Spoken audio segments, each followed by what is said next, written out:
দাঁড়িয়ে আছিস কেন? বল বল, কি দুঃসংবাদ নিয়ে এসেছিস? কলেজ থেকে আমার নাম কেটে দিয়েছে দাদা। বেশ করেছে, মাইনে দিতে না পারলে নাম কেটে দেবে না তো কি করবে? হ্যাঁ, গরিবের ছেলে তো পড়ার ক্লাস কেন? আমি কিচ্ছু জানি না। আমাকে কেউ কিছু জিজ্ঞাসা করো না, আমি কিচ্ছু পারবো না, আমি আর পারবো না। দাদা, এই বড় বলে কি সব দায়িত্ব আমার? তোমার বয়স হয়নি, সংসারের উপর তোমার কোনো দায়িত্ব নেই। দায়িত্ব তো কোনোদিন দিতে চাওনি দাদা, কোনোদিন বলোনি। এই বলতে হবে কেন? বলতে হবে কেন?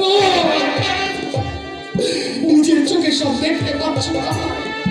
কেন বিনা চিকিৎসায় বাবা মৃত্যুর সঙ্গে পাঞ্জা লড়ছে? কেন কলেজ থেকে তোমার নাম কেটে দিয়েছে? টাকার জন্য। কিন্তু টাকা আমি কোথায় পাবো? চুরি করে, ডাকাতি করে না।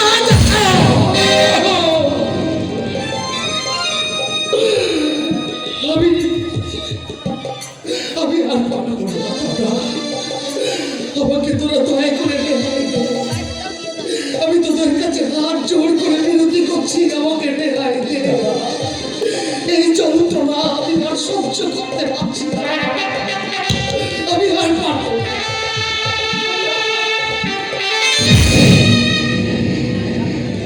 চুরি, ডাকাতি,